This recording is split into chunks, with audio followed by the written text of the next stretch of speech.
The first morning after my youngest left for college, I made coffee for 3 out of habit. I stood at the counter holding 2 extra mugs and realized I had no idea what to do next. There was no carpool. No "did you remember your gym bag?" There was just the hum of the refrigerator, and a silence I hadn't heard in 23 years. If you're reading this, you may already be there. Or you may be 6 months out, watching the calendar, half excited and half terrified. I want to talk honestly about what comes after, not the Instagram-friendly "now I have time for me" version, but the real one. The version that includes grief. The feeling has a name. What you're feeling, or about to feel, is real, and it has a name. Empty nest syndrome isn't a clinical diagnosis, but it is a well-documented transition that mental health professionals take seriously. It often shows up as a kind of low-grade depression, sleeping more or less than usual, losing interest in the things that used to fill your weekends, finding yourself in your daughter's old room for reasons you can't quite explain. It is not a weakness. It is not being dramatic. Your identity, schedule, body chemistry, and sense of purpose have all reorganized themselves around being a parent for 2 decades. You don't undo that in a week. Talk to your partner. Then talk again. For couples who stay together through the parenting years, the empty nest can land like an audit. The shared project that organizes your conversations, your time, your weekend logistics, it's done. Some couples rediscover each other. Some discover their roommates who happen to raise children together. Neither outcome is a failure. But both deserve honesty. The couples I know who came out of the empty nest closer than they started did one thing in common: they actually said the quiet parts out loud. What do you want the next 20 years to look like? Where do you want to live? Do we still travel well together? What do you want to do that we never had time for? Plan a weekend away within the first 3 months. Not a process our feelings weekend, just a weekend. New surroundings have a way of making old patterns visible. Rebuilding your social circle as an adult is hard. Do it anyway. When kids leave, you discover how many of your friendships were really logistical: the sideline mom, the carpool mom, the parents from the soccer team. Some will fade. That's normal, and not a referendum on those friendships. They served their season. The friendships that come next have to be built more deliberately. Join something: a book club, a hiking group, a class, a volunteer organization. Show up consistently for 3 months, even when you don't feel like it. Adult friendship is a slow burn. The people you see every week for 6 months become the people you call when something hard happens. If you're more introverted, online communities count too.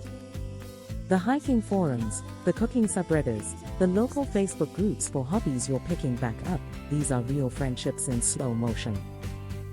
Hobbies, school, work. The second act question: some moms go back to school. Some launch the business they shelved. Some take a part-time job that has nothing to do with their previous career: bookstore, nursery, garden center, purely because they want to be around different humans during the day. There's no right shape for this. The wrong move is to do nothing because you're waiting for the feeling to pass. The feeling moves through you faster when you're moving.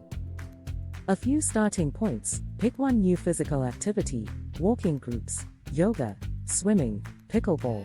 The pickleball boom is genuinely a midlife social engine right now. Pick one new learning thing: community college class, language app, an online course in something you were always curious about. Pick one creative thing: writing, painting, sourdough, gardening. You don't have to be good at any of them. You just have to do them.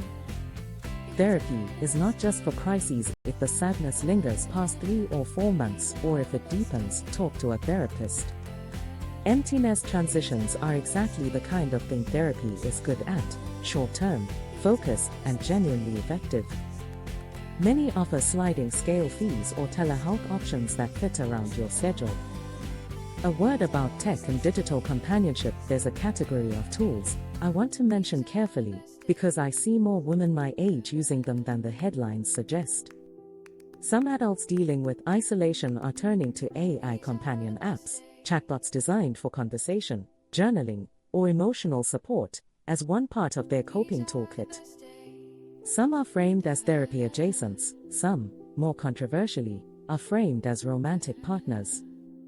If you've ever seen the term in passing and wondered what an AI girlfriend is, the linked explainer is one of the more balanced ones I've found: clinical, research-cited, and honest about both benefits and real risks. I'm not endorsing these tools. I'm also not dismissing them. I think they're worth understanding rather than reacting to, the same way we eventually had to understand social media instead of just being scared of it. Read about them the way you'd read about any new technology entering your kids' and your own lives. What I'd say more firmly, AI tools are not a replacement for human relationships. Anytime you find yourself reaching for one instead of calling a friend, that's the signal to call the friend. The reframe that actually helped me, a therapist friend told me this in month 4, and it's the line I keep going back to: you haven't lost a child. You've gained an adult. The relationship doesn't end. It changes shape. The phone calls, the texts about apartment hunting and bad bosses and first heartbreaks, the holidays where they come home and you watch them be more themselves than ever, those are coming. The quiet of an empty house is not the same thing as an empty life. It's just the moment between two seasons. Your job, for the next little while, is to keep yourself well-fed, well-moving, well-loved, and curious, until the next season fills itself in. It will. Mine did.